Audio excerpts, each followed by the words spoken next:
നാളെ അഖിലേന്ത്യാ പണിമുടക്കാണ്. അഖിലേന്ത്യാ പണിമുടക്കിന്റെ പശ്ചാത്തലത്തിൽ ഡയസ് നോൺ പ്രഖ്യാപിച്ചിരിക്കുകയാണ് KSRTC.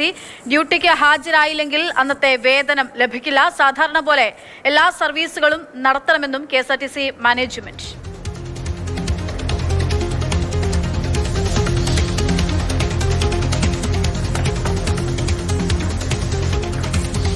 AK സ്റ്റെഫിൻ വിവരങ്ങളുമായിട്ട്. സ്റ്റെഫിൻ, നാളത്തെ സമരമാണെങ്കിലും KSRTC എല്ലാ സർവീസുകളുമായി മുന്നോട്ട് പോകണമെന്നുള്ളത് കൂടിയാണ് ഈ ഡയസ് നോൺ പ്രഖ്യാപിക്കുന്നതിലൂടെ ഉദ്ദേശിക്കുന്നത്.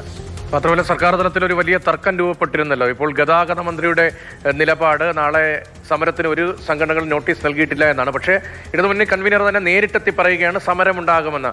എങ്ങനെ വേണം KSRTCയുടെ ഈ നടപടിയെ കാണാൻ?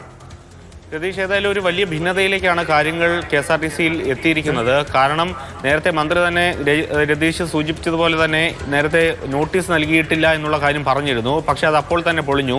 AITUCയും അതോടൊപ്പം തന്നെ CITUവും എല്ലാം തന്നെ അവർ നേരത്തെ മുൻകൂട്ടി നൽകിയ കത്തുകളെല്ലാം പുറത്തുവിട്ടിരുന്നു. അത് മാതൃഭൂമി ന്യൂസും ആ വിവരങ്ങൾ അറിയിച്ചതാണ്. ഇപ്പോൾ ഈ ഡയസ് നോൺ പ്രഖ്യാപിച്ചതിന് പുറമെ മറ്റ് ചില കാര്യങ്ങൾ കൂടി ഈ ഉത്തരവിൽ പ്രധാനമായും പറയുന്നുണ്ട്.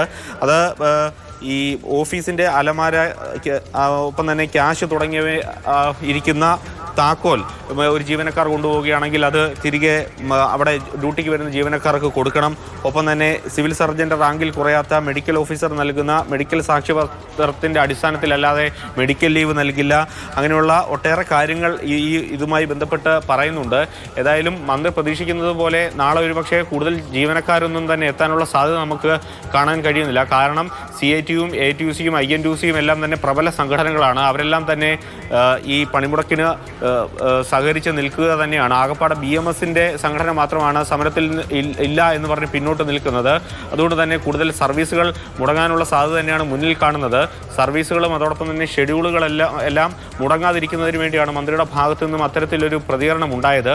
പക്ഷേ അത് സർക്കാരിലും ഇടതുമുന്നണിയിലും വലിയ തരത്തിലുള്ള പ്രശ്നങ്ങൾ ഉണ്ടാക്കിയിട്ടുമുണ്ട്. ശരി, ഏതായാലും ഡയസ് നോൺ പ്രഖ്യാപിക്കുകയാണ്. സാധാരണ നിലയിൽ ഡയസ് നോൺ പ്രഖ്യാപിക്കാറുണ്ട്. ഇത്തരം സമരങ്ങളെയൊക്കെ നേടാൻ സർക്കാർ മൊത്തത്തിൽ അങ്ങനെ തീരുമാനമെടുക്കാറുണ്ട്. പക്ഷേ ഇവിടെ ഉണ്ടായിരിക്കുന്ന സാഹചര്യം ഗതാഗത മന്ത്രി സമരത്തിനെതിരായ ഒരു നിലപാട് സ്വീകരിക്കുന്ന അതേസമയം ഇടതുമുന്നണി കൺവീനർ ഉൾപ്പെടെയുള്ളവർ അങ്ങനെയല്ല, യൂണിയനുകൾ സമരത്തിൽ പങ്കെടുക്കും, നോട്ടീസ് നൽകി എന്ന് ആവർത്തിച്ചു പറഞ്ഞതിന് പിന്നാലെയാണ് ഈ ഡയസ് നോൺ തീരുമാനം വരുന്നത് എന്നതാണ്.